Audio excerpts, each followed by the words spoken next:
Usa ka pagtuo, usa ka tingog, usa ka katawhan.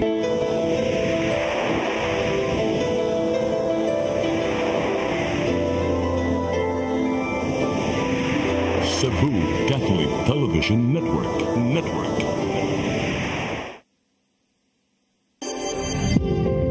Ito ang programa kung saan magko-collaborate ang ating mga Ozone Med doctors from Cebu, Davao at Bacolod para ibahagi ang kanilang kaalamang medikal about health and wellness sa tulong ng ozone therapy. I believe with all my heart that the Lord is allowing us to understand that He's the one who are extending this life, and we have to take care of our body. Yes.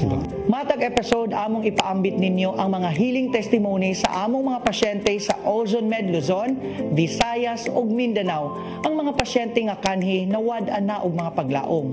Unang pumasok sa isip ko na mamamatay po ako. Pag sinabi po kasing cancer, wala nang pag-asa. Every day, pag-gising mo, iniisip ko kung ilang taon na lang yung itatagal ko, yung ganun.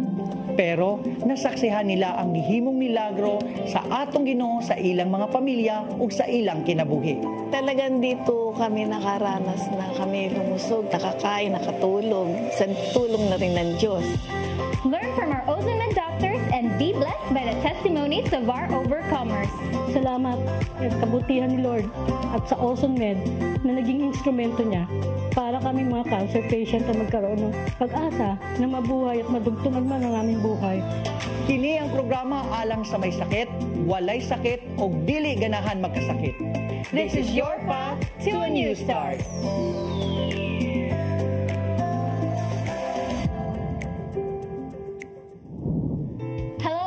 This is Deb. Maayong adlaw, kini si Jeray. Welcome to New Start, Ozone Med Health and Wellness Talk Season 2. Maayong adlaw, Deb. Welcome to Cebu karon, sultihi ko. Asa naman din sa Cebu ang imong nasuroy? Ang ganda talaga dito, Kuya Jeray, sa Cebu. At marami na rin ako mga napuntahan. At sa ating mga kababayang Cebuano, maayong adlaw kaninyong tanan. Ito ang programa na hatid sa inyo ng Ozone Med Wellness Clinic kung saan ibabahagi ng mga doktor ang kanilang kaalamang medikal tungkol sa inyong kalusugan. You know, Kuya Jeray, dito sa Ozone Med Wellness Clinic, we are in a mission of educating our patients, not just about health and wellness, but also about other modalities of treatment para sa kanilang health and lifestyle. That's right.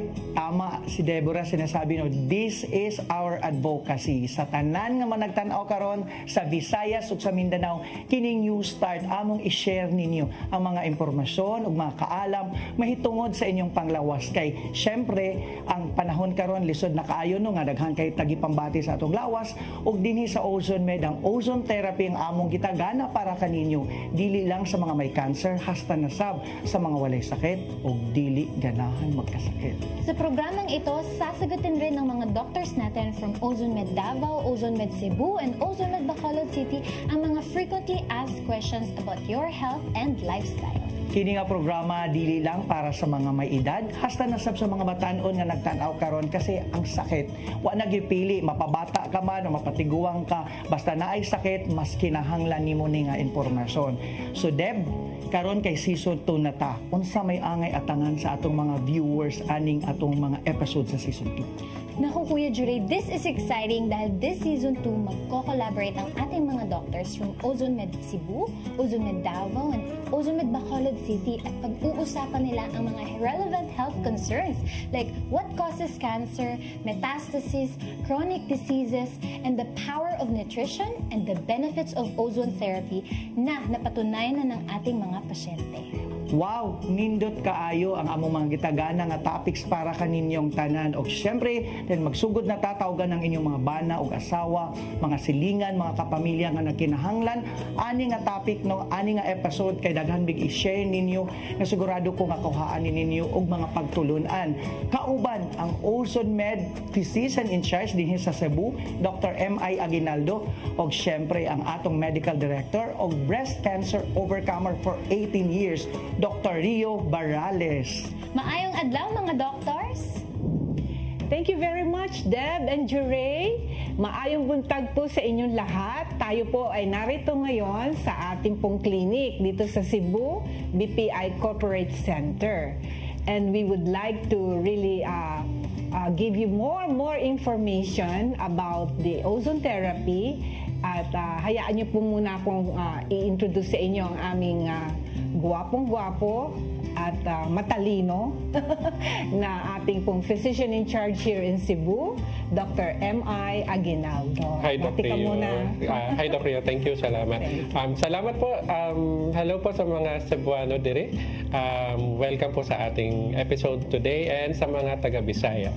Naku, I'm so thankful talaga, Dr. M.I. Kasi you can relate and even speak to the language, ng mga Cebuano. And ito ang answered prayer ng mga taga Cebu na hindi na sila lilipad ng Maynila. It is all available here, no? Yes, Doc. Although they can go, kasi international airport naman kayo dito.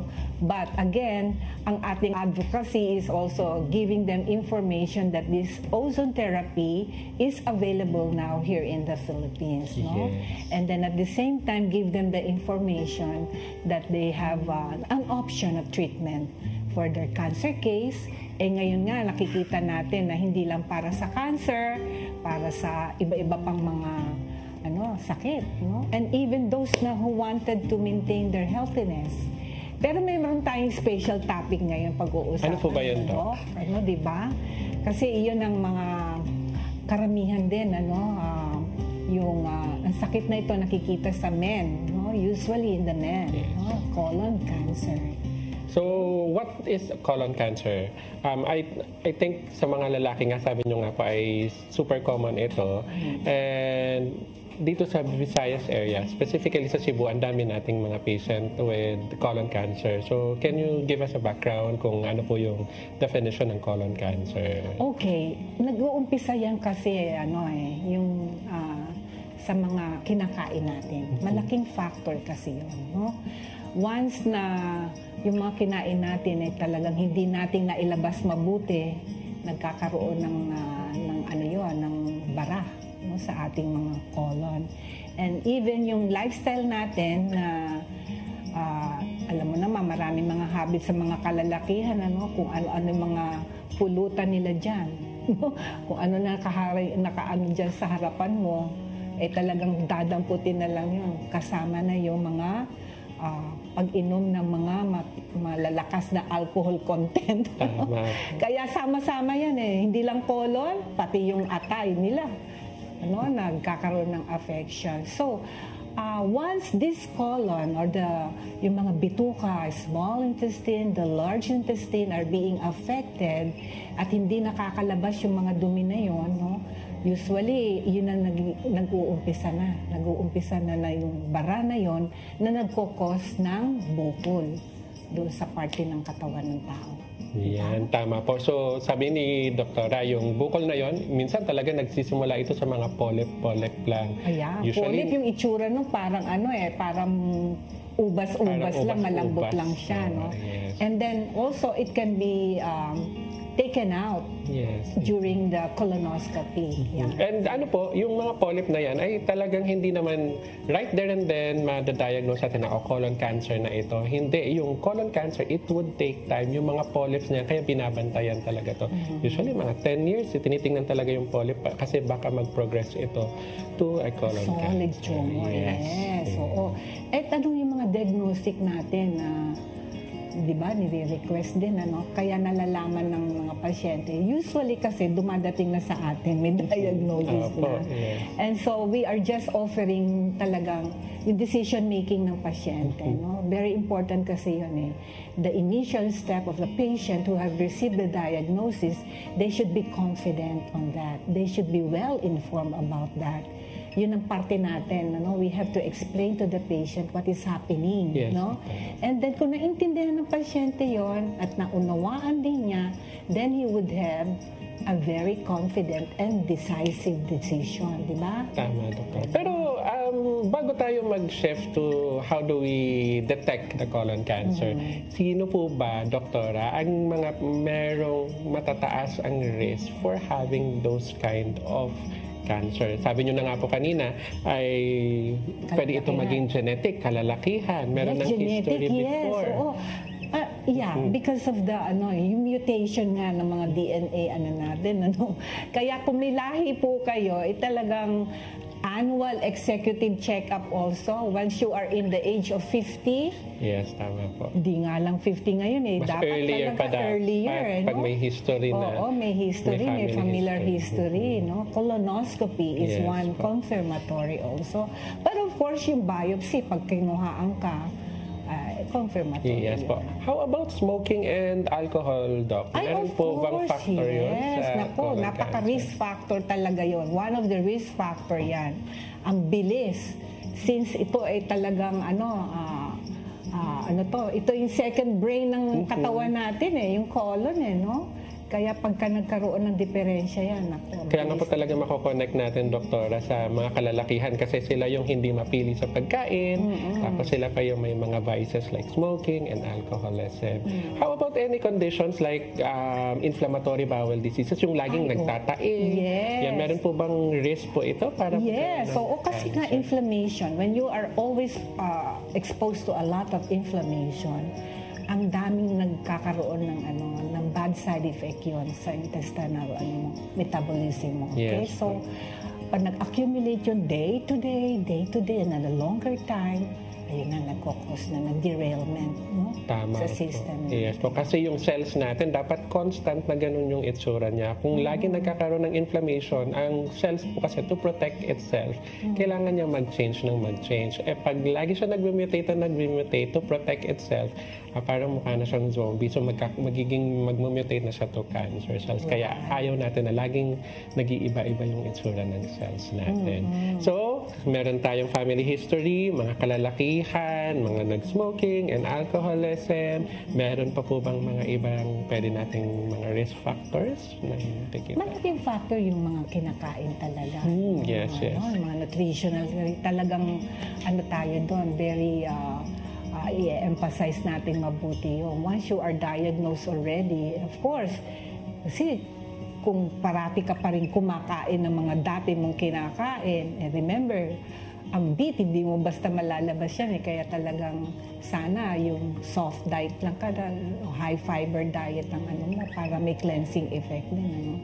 So, once you come here in our clinic, we will be teaching you how to deal with all of those yung pag-prepare ng food po ninyo. At the same time, you have to receive the oxygenation of your blood. At yun po ang tawag natin, yung ozone therapy.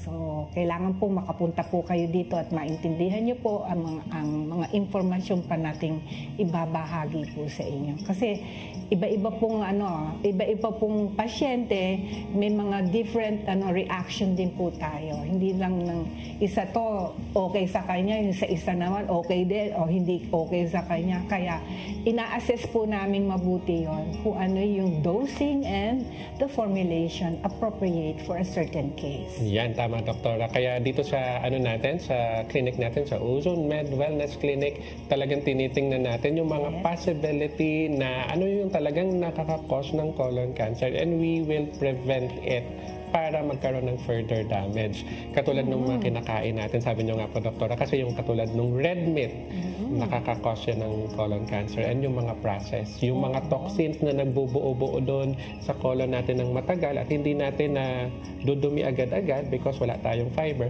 then pwede yun ma-absorb ulit ng katawan natin. Kaya kasama yun sa ating mga risk factors. I want you to understand also when you are buying your food, especially talaga inaalis natin yung mga processed food. Yung mga canned foods. When you examine on the nutritional part, yung nitrites, carcinogen po yung, pag sinabi pong carcinogen, it turn into a cancer cells. Lalo na kung na-diagnose ka na ng cancer, gagamitin mo pa ba yun? Kakainin mo pa ba yun?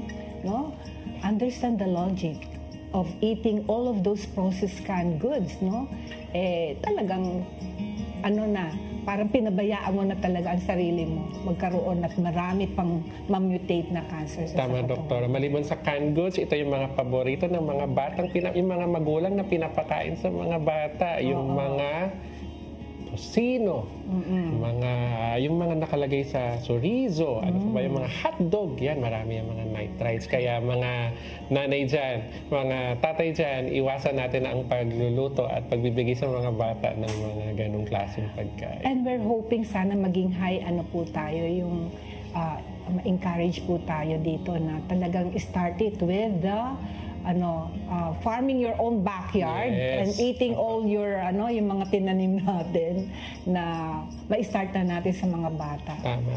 Ng pagkain ng mga masusustansya at talaga mga healthy food.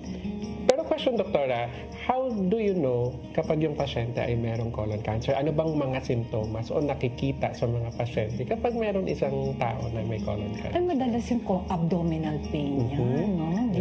Di niya na maintindihan, di na siya makadumi. O sometimes, Tain naman ng tain. Diarrhea siya, no? And then, the best part yung occult blood. Pag sinabing occult blood, there is blood in the stool, like black stool. Hindi yung blood, hindi yung fresh blood, but a black stool. Ibig sabihin, talagang may internal bleeding na.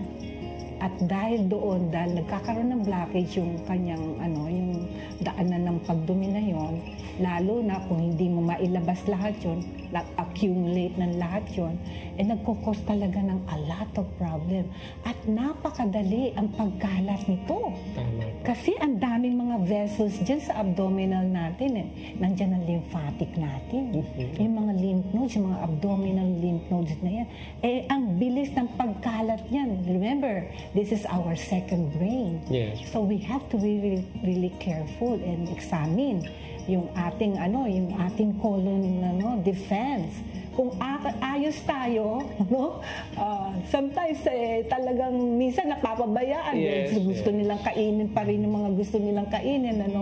Kaya dito po, pinasusumpa namin ng mga pasyente namin. Ano po yung pagsumpa natin sinasabi ng doktor? Para lang makarelate din po ako na talagang they have to really follow and have the determination to live longer. Then we need your discipline also to follow kung ano po yung nire-recommend namin ng mga pagkain yung dapat kainin. Yeah. So I just want to add up yung sinabi ni Doktora na tayo, as a Filipino, matiisin tayo. So, kala natin, iniisip talaga muna natin na yung mga dugo-dugo sa poops natin ay, baka hemorrhoids lang ito. No, kailangan unahin muna natin na i-screen out, i-rule out yung mga malalalang sakit like the colon cancer. So, yung kaya pag may mga dugo, pa-check up na daan, pa-check up na agad para ma-rule out yung mga malalang sakit. Kasi pag pinabayaan natin at kumalat na ito, mas mahirap na natin i-treat. Right. Napakahirap talaga na habulin pa. And then eventually, yun na, didiretso na naman. Hirap na.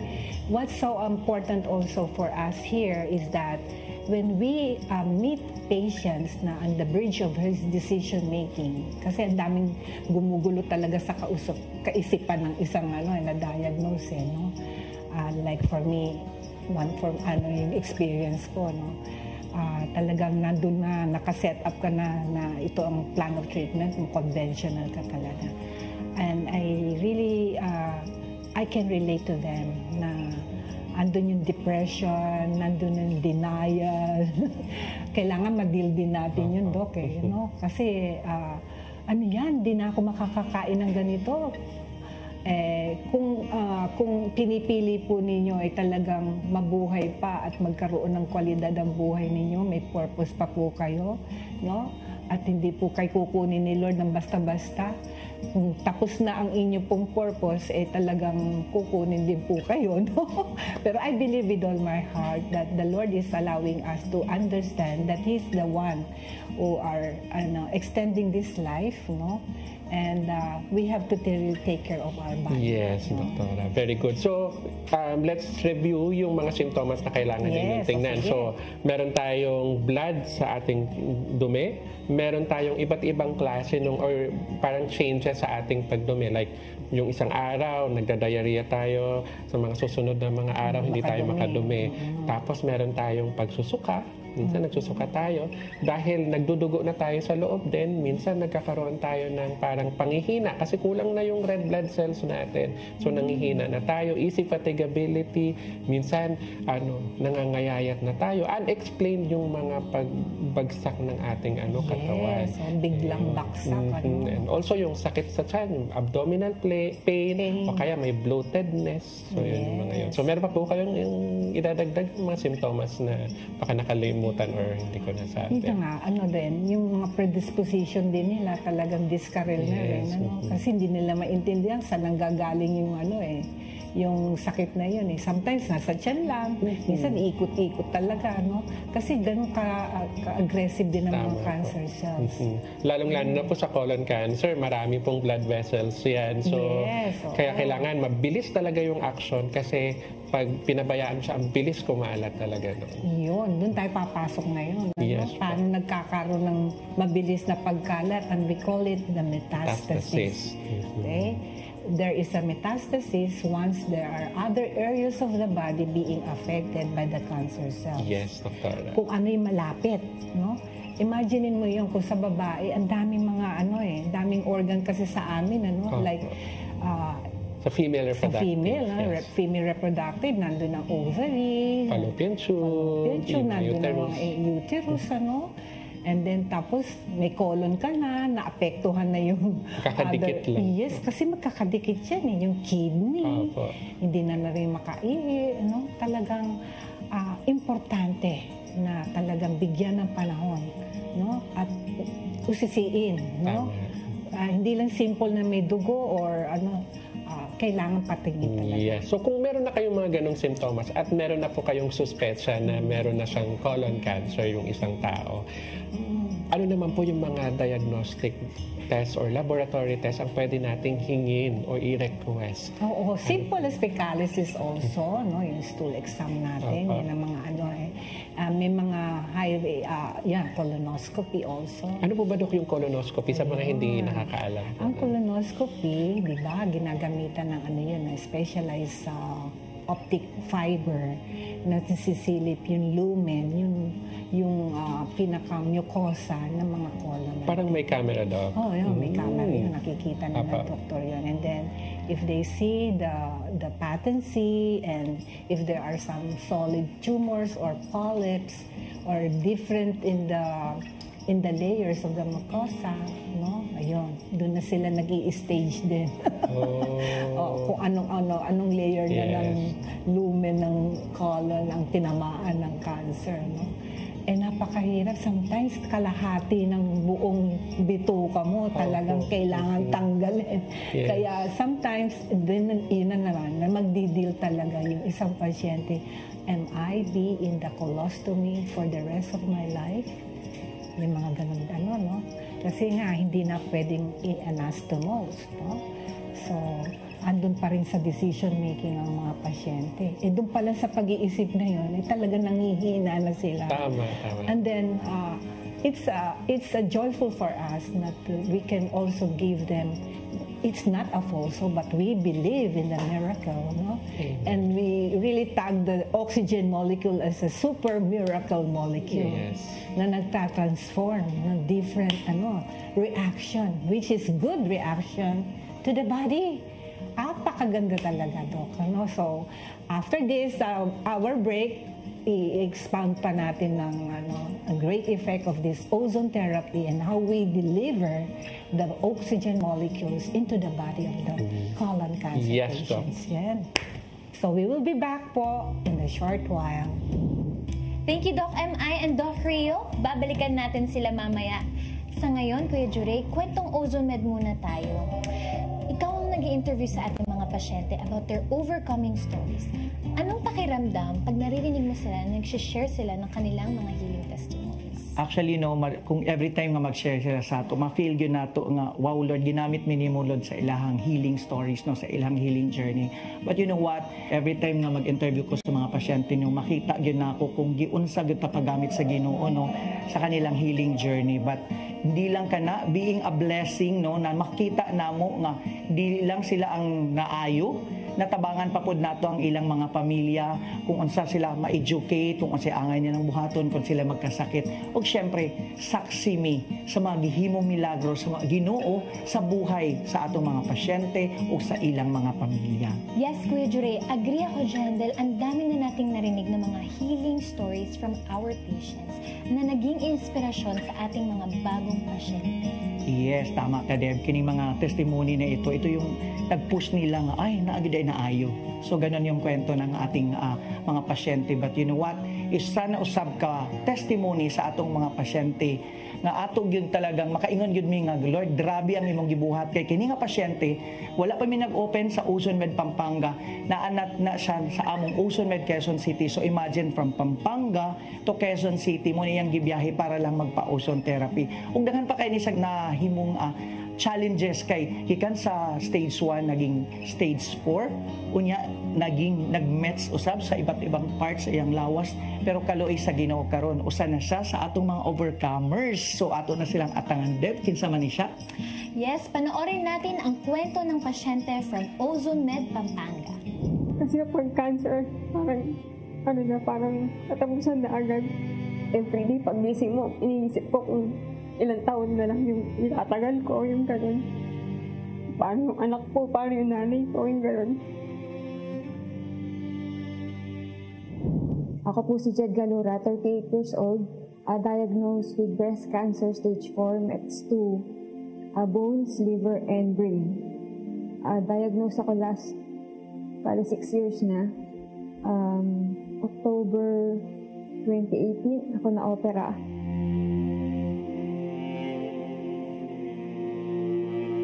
Bali, yung una is stage 3 pa lang.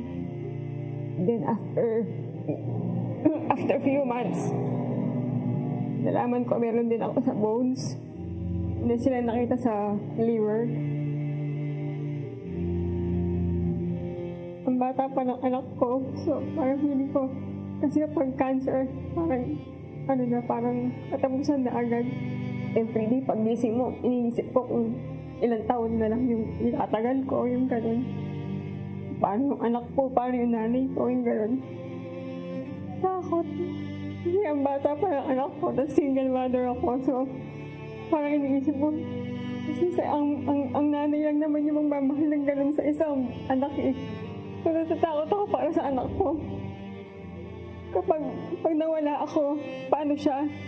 Though may mga kapatid ako, may nanay pa ako, pero iba pa rin yung tutok kasi ng nanay sa anak. So, yun yung kinakatakot ko. Kaya, very thankful ako na dito ako tinuro ni Lord kasi yun, pati yung spiritual strength ko na dito sa Ozone. Dahil very sila, ipupush ka nila na walang imposible kay Lord, yung gano'n. May time na nag-chemo ako. Ang isang session is worth 105,000. Kailangan ko ng 12 sessions, so 1.2. Para sa akin, parang napaka-imposible niya kasi magkano lang kasi nasahod ko that time. Pero yung mga kaibigan ko sa aking family ko, parang nagpa-fund drive. Tapos may nag-sponsor sa akin sa isang trabaho ko. So yun, naitawid ko naman siya. Kaya very thankful ako kay Lord kasi parang lahat ng makakatulong sa akin, parang lahat ng tulong-tulong. Tapos, yung boyfriend ko that time, nakita niya yung Ozone Med sa may QC, yung main branch nila. Tinry namin pumunta dun sa Ozone Med. In-explain nila kung paano siya nakaka-help with chemo and mapatay yung cancer cells. So, tinry ko lang kahit kung mag-work sa akin. After 4 months, nagpa-ultrasound ulit ako. Yung sa liver ko, nawala na siya. Actually, tinatanong ako ng mga kapatid ko nun kasi kung ano yung nararamdaman ko after ng Ozone Med. Sabi ko, mas masarap yung tulog ko, mas relax ako, saka iba yung energy ko. At saka yung mga nakakita sa akin sa office, parang iba daw yung aura ko, iba na yung kulay ko. Hindi na ako yung parang parang nalalata lagi na namamayat, parang gano'n. So, tinuloy-tuloy ko siya kahit na wala na yun sa liver kasi hindi pa naman ako completely cancer-free na sinasabi ng doktor. So, 3 times a week ako, kahit QC pa siya, manggagaling ako ng Pampanga, binabiyahe ko talaga siya. Kasi nararamdaman ko yung effectiveness niya sa akin. Then, last year, may nakita naman sa brain. Naoperahan na ako sa brain. Chemo and radiation pa rin. Pinagsabay ko yung chemo and yung ozone therapy. And then, nung March this year, nagpa-PET scan na ako. Yun, clear yung brain ko at saka yung liver ko. Yung sa bones, hindi nila ma-determine kung wala na siya kasi medyo mahirap siya unless magpa-bone scan ako. Usually, pag daw sa ang bones, yun daw yung pinaka-masakit na cancer. Awa naman ng Diyos, wala akong nararamdaman hanggang ngayon. And continuous pa rin ako nagpapa-ozone kasi yun, maganda yung pakiramdam sa akin kapag nagpapa-ozone ako. Yung sa radiation, worse na na-experience ko yung may spots kasi ako dito sa bone, tapos pati yung brain radiation, so sa utak. Hindi ko gusto yung yung feeling niya kasi parang after ko mag-radiation, para ako nahihilo kasi nga parang nasunog yung loob ng brain mo. Tapos during radiation na umiikot yung machine, parang minsan may naaamoy ako na nasusunog na flesh. Kaya pagtapos ng radiation, parang minsan nahihilo ko kasi na yung amoy. Sa chemo naman, yun, yung minsan nabasa kasi ako na yung cancer, ang tatalo lang sa cancer talaga is yung immune system mo. So parang naisip ko kung pinapatay ng chemo yung immune system ko, paano ko gagaling? Yung ozone therapy yun yung nagpapalakas ng immunity ko. Kasi simula nung nag-ozone ako, hindi ako agad natatablan ng mga sipon, ubo, ganun. Before ako nag-ozone med, parang wala na akong pag-asa. Parang tinanggap ko na lang na kung kukunin ako ni Lord ko. Pero yun nga, naranasan ko yung therapy dito sa ozone med, tsaka yung encouragement ng mga nurses, ng doctors. Malaki yung impact sa akin, which is, nakikita ko naman din sa sarili ko na malaki yung pinagbago ko, yung malaki yung improvement ko. Thank you kasi, tsaka sa family ko na, kasi parang nung time na surgery ako sa brain, as in, nakadepende talaga ako sa kanila, hindi ako nakakagalaw. Pati pagligo ko, pati pagkain ko. Lahat nakadepende sa kanila. Yun ko sila na-appreciate kasi parang feeling ko din sa sarili ko, parang pabigat na lang ako tapos yung financial pa, thankful ako sa kanila kasi never nilang pinaramdam na pabigat ako or stress na sila sa akin. Na-appreciate ko yung mga family tsaka yung friends ko. Yun nga, yung ayaw ko nang mag-waste ng time sa galit, sa mga hindi nakakatulong sa akin. Parang na ako sa mga anything toxic, anything negative. Yun, parang inaano ko na lang yung mas nakakabuti sa akin.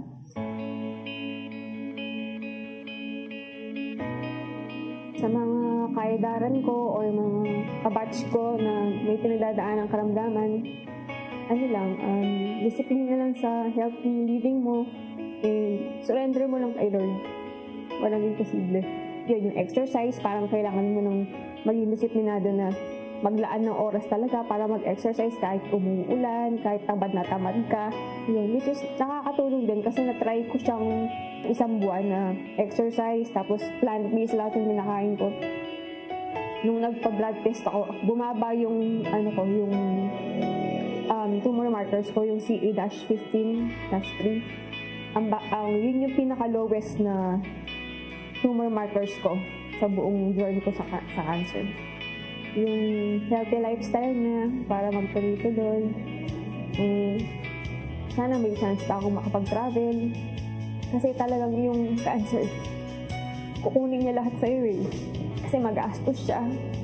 So kahit may gusto kang bilhin, may gusto kang gawin, may gusto kang kainin, maraming bawal. So yun, sana yun. Magkaroon pa ako ng freedom na gawin yun. Ako po si Jed Galura, 38 years old, diagnosed with breast cancer, metastasized to brain, liver, and bones. Ako po ay nagpapagamot dito sa Ozone Med Wellness dito sa Pampanga.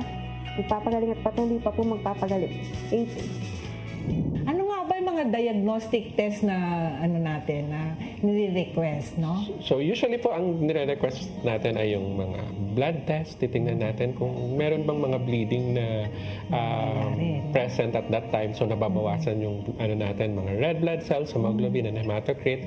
We also ask for tumor markers like in the CEA or the, what do you call that one? Carcinogen antigen, embryonic antigen, which is very particular for colon. Colons, the gut. Yan. What else? Yung mga imaging test. Yes. Like yung mga PET, mga MRI, CT. Titingnan natin naman kung saan yung location ng gaano kalawak, gaano ka-extend yung tumor or yung mass. Titingnan natin. Ayun, oo. And then marami pa rin iba ng ultrasound at saka yung biopsy din, yung confirmatory na. Okay. Sometimes kasi nga, dumating na yung pasyente sa atin, kumpleto ng lahat. Nag-start na rin sila ng kanilang treatment phase. And yet, they are seeking another opinion. And of course, we have to accept and give them information about this ozone therapy. Kaya ako'y tuwan-tuwa pagka naiintindihan at talaga nakakapag-isip ang pasyente na ito ay maging effective sa kanya, nakikita naman yon, no, na nararanasan niya. Kaya hindi tayo nagpa-promise ng false hope, but it's through the patient's mouth na talagang nagsasabi siya, something is going on good in my body. Tama. As a complementary to the other conventional treatment for the colon cancer. Right. So, what's the treatment or what's the complementary procedure of the Ozone Med Wellness Clinic for that particular condition, the colon cancer? Okay. So, when they are coming to us, wala pa. Virgin case. Yes. Fresh pa lang natanggap yung diagnosis nila.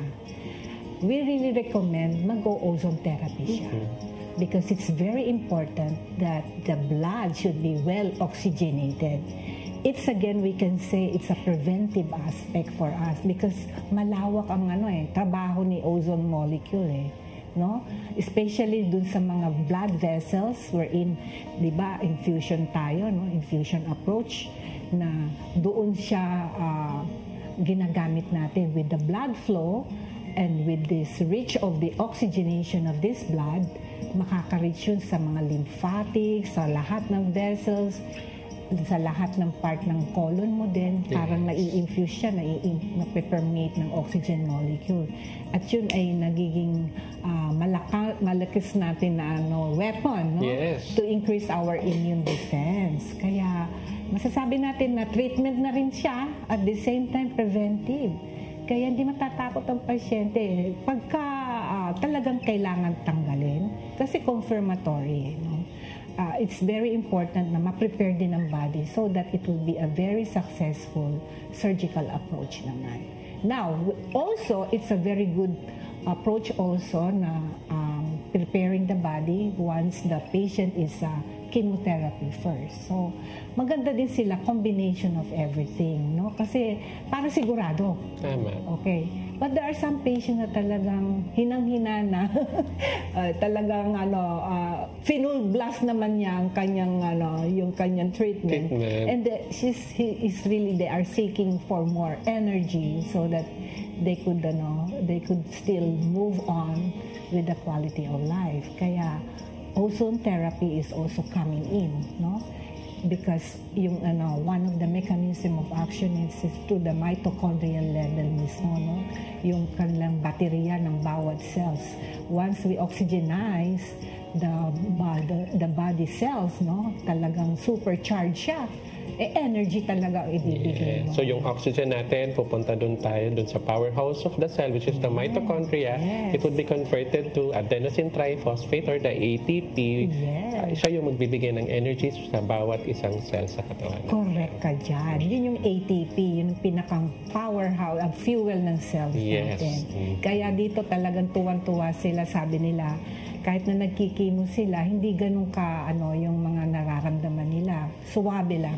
Okay? So, gives them a feeling of joyful, no?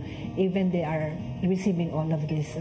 Tama. So, we will accept those who parang hindi pa magpapatreatment, ayaw magpa-treatment sa iba, and yung undergoing treatment to increase their energy. Yes, oo.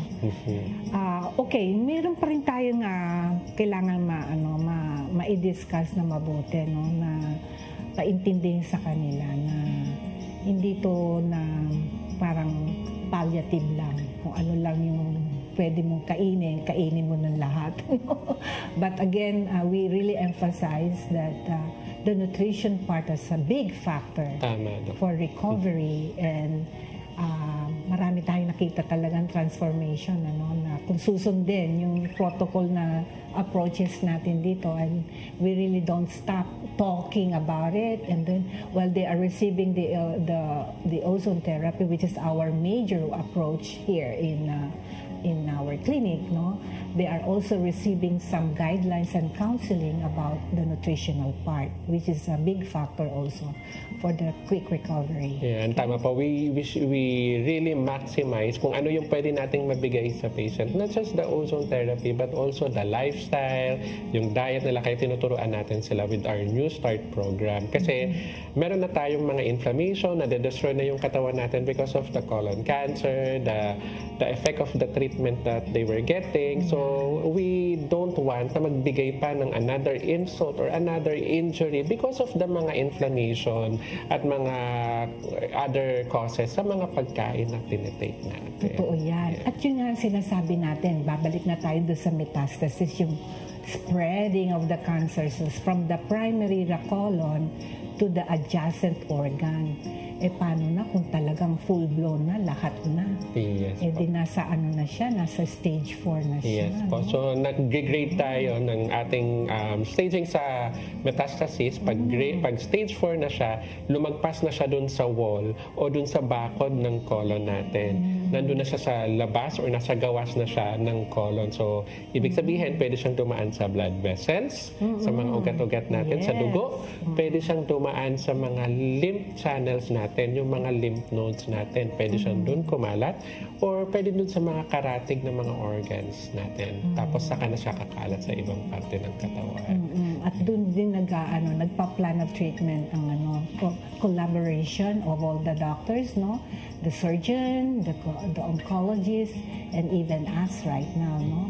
And if these are all combined, there is a good collaboration of the plan of treatment for the patient, then nakikita natin yung satisfaction sa pasyente. Yes po, Doc. Pero question, Doc, ano po ba yung mga most common sites o mga organs na pinupuntahan ng metastasis? Usually, yun yung lagi natin nakikita ng mga organs. Oo nga, kasi sa abdominal wall, minsan talaga doon pa lang sa peritoneum, doon na, kasi nandun yung colon natin, yung peritoneum part. Yes, kaya may mga ascites dyan, pwede din umakyat dyan sa liver, pwede din bumaba pa rin doon sa mga kidney, no?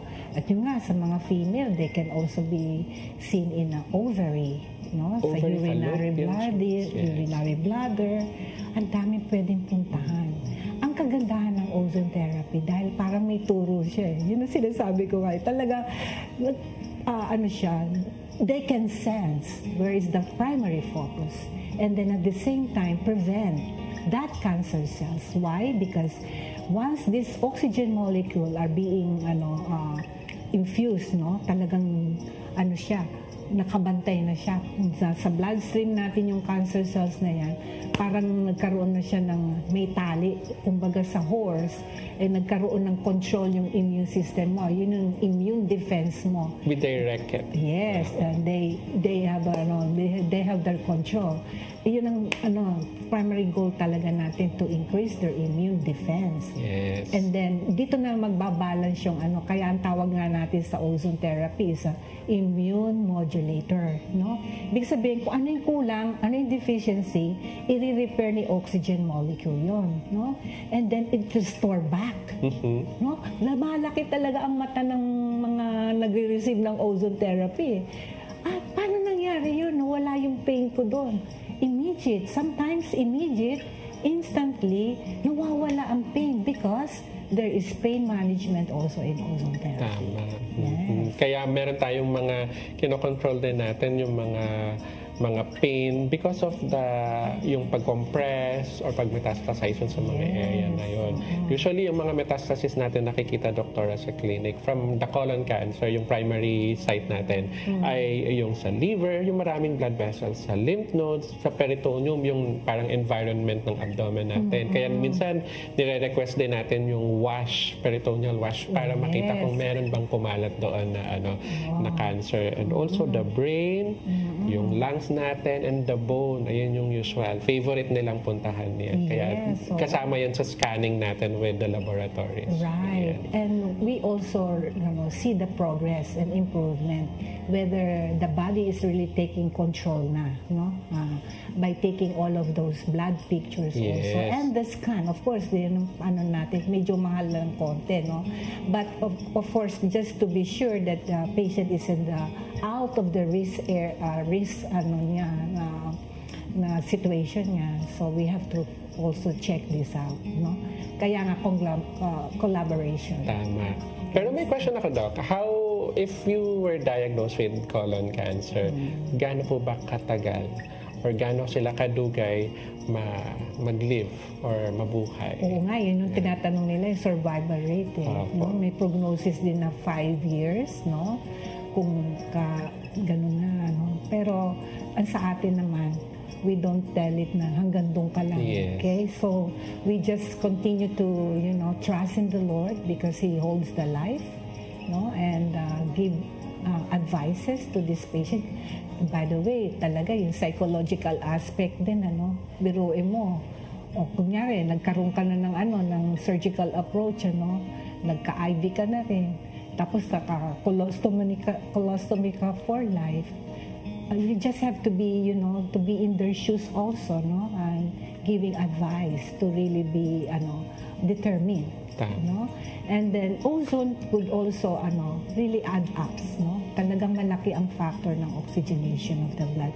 Ang principle natin, once there are a lot of oxygenated blood, the best ang outcome. Yes, correct, Doc. Sabi nga ninyo ay nasa Panginoon lang talaga, siya lang talagang may hawak kung hanggang kailan tayo. Walang ibang pwede magdikta nito sa atin. Kaya we really encourage our patients to maging stick lang doon sa ozone therapy and also sa lifestyle and yung diet nila. And they really have to trust the Lord kasi may plano si Lord sa buhay nila. There are some patients who are really very grateful. One, because they are in the decision making whether to go ahead first to the chemotherapy or the surgical approach, no?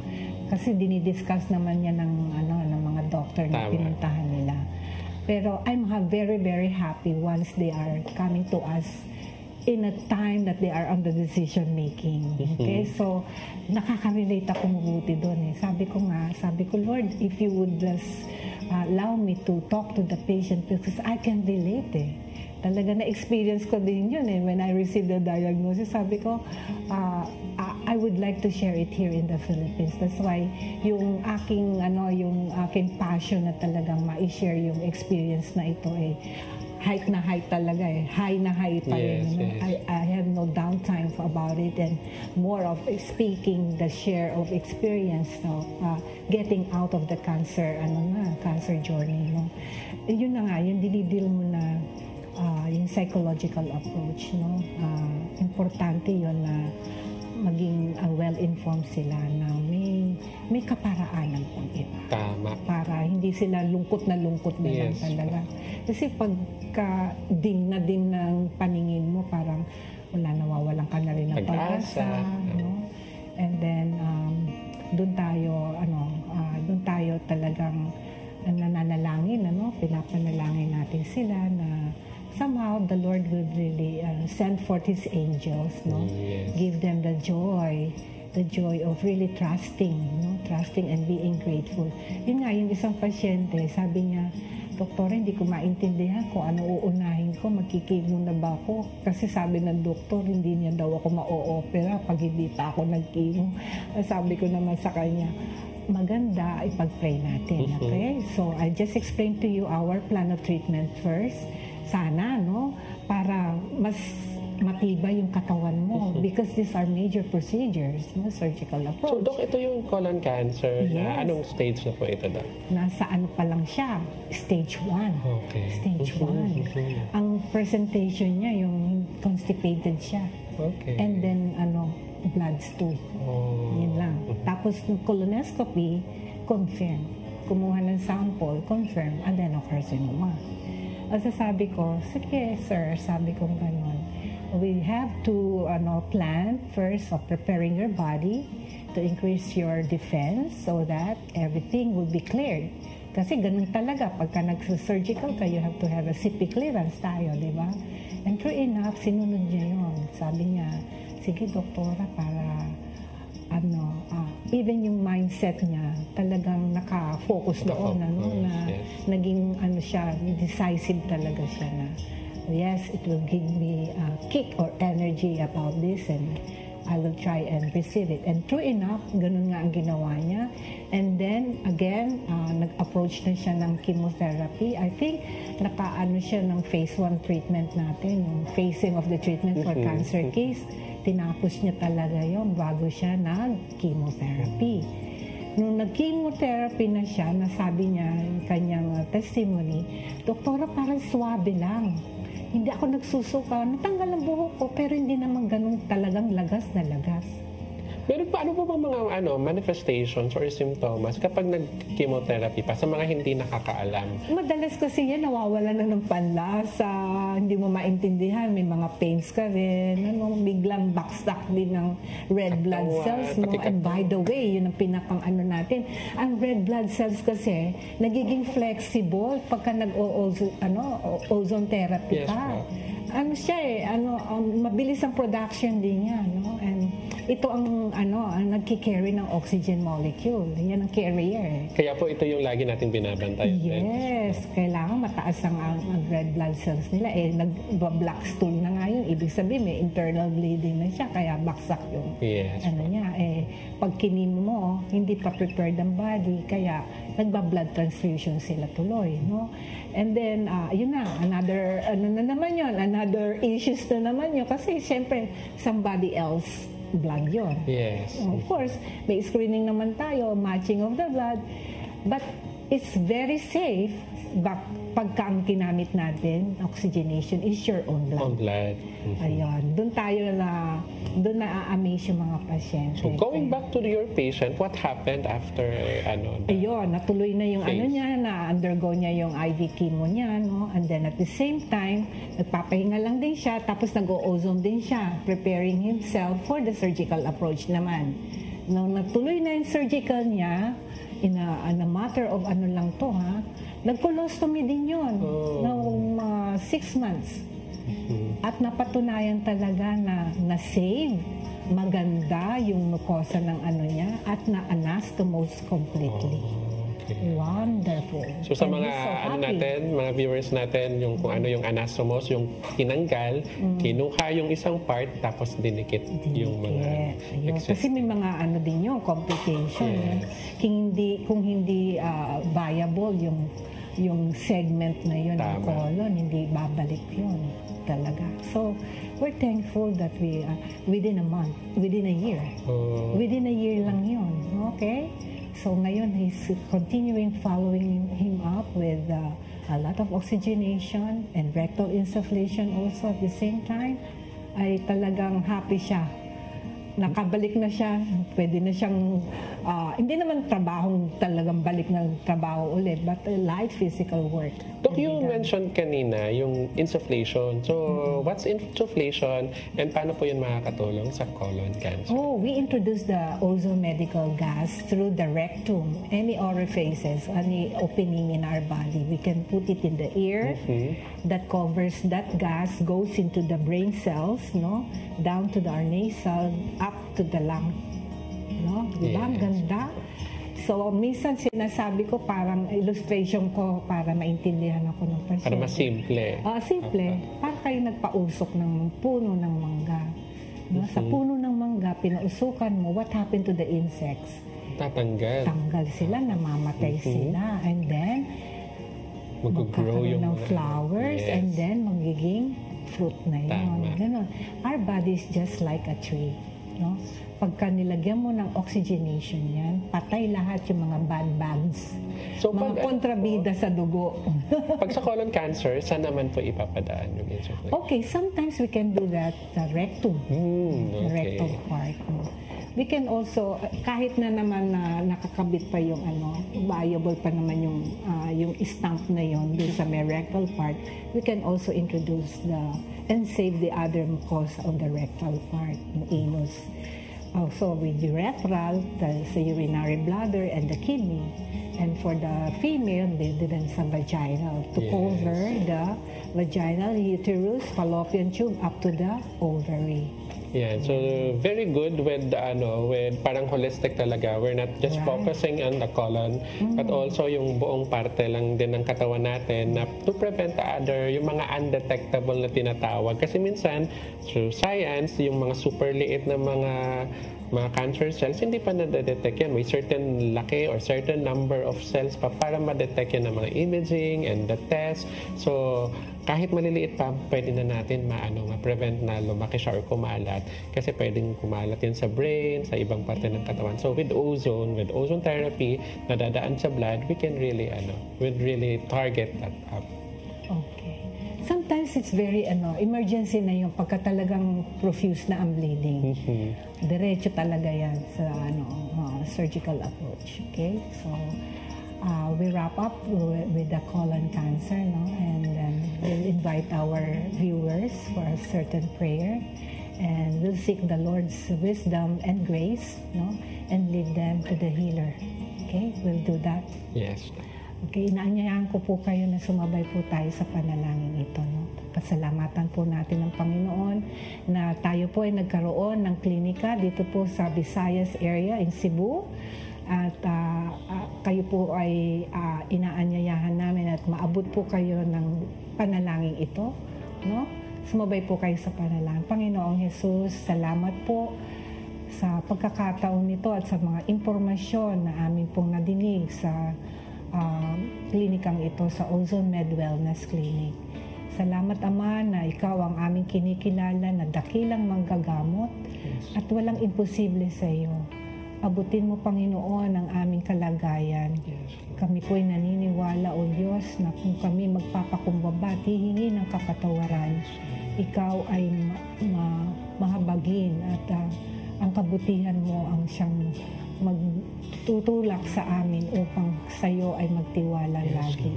Kaya ngayon, Panginoon, mingi po kami ng kapatawaran sa lahat ng mga pagkukulang namin, sa lahat ng pagpababaya namin sa lupang katawan na ito na pahiram mo sa amin.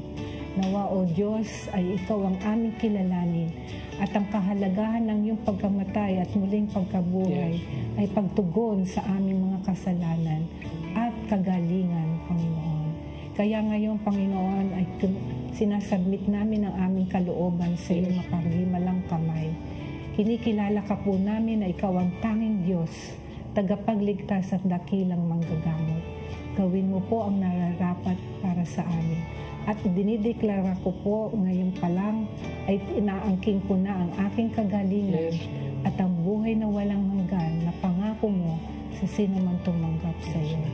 Salamat po sa probisyon, Panginoon, na idadaloy mo sa pagpapatuloy na paggagamutan ko. Ito po ang dalangin ko sa pangalan ni Jesus.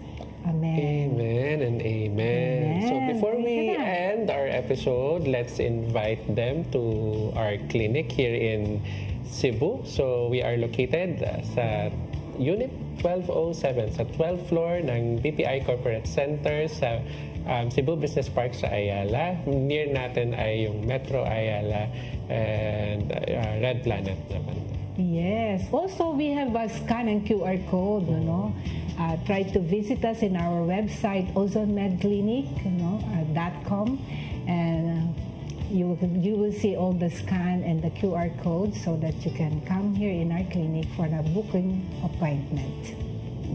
Daghang salamat Doc MI and Doc Rio at sa inyong mga nagsubaybay ngayon dito sa New Start. Umaasa kami na marami din kayong natutunan dito sa episode natin today. Yes, daghan kay tag nakatunan Deb og kamutanan diha nga nagtan-aw Visayas ug Mindanao or sa online nga nagtan-aw kanato i-share ni nga episode kini nga topic. I'm sure nas daghan pa tag matabangan ug mas daghan pa tag ma-reach out pinaagi sa Ozone Med og sa ozone therapy dinhi sa Ozone Med. Ug kung kamo gusto ng schedule ng among consultation sa Luzon, syempre meron tayo sa Luzon no, sa Metro Manila ng mga branches. Syempre meron tayo sa Cebu, Bacolod o sa Davao. I-scan lang ng QR code ngayon nakita karon og syempre amo kamong hatagan og libre nga mga freebies, libre pa freebies pa no. Og syempre mga promos and mga special privileges nga among ihatag kaninyong tanan because dinhi sa Ozone Med gusto namo maging blessing mi sa inyong mga kinabuhi. Yes, and to know more about ozone therapy, please visit our Facebook page, Ozone Med Wellness Clinic, and visit our website, www.ozonmedclinic.com. And follow us in all of our social media on Instagram and TikTok. This is Deb. Magkita-kita ta sa sunod nga episode, syempre din hilang sa CCPN Channel 47 o sa mga probinsya kamong tanan nga nagtan-aw diha kung unsa man ang inyong mga local channels sa inyong mga local cable, pwede gihapon ninyo nga matan-aw o i-share sa ninyo ang mga naa sa among mga online. Maayong adlaw kaninyong tanan, ako si Jure o kini ang New Start, Ozone Med Health and Wellness Talk Season 2.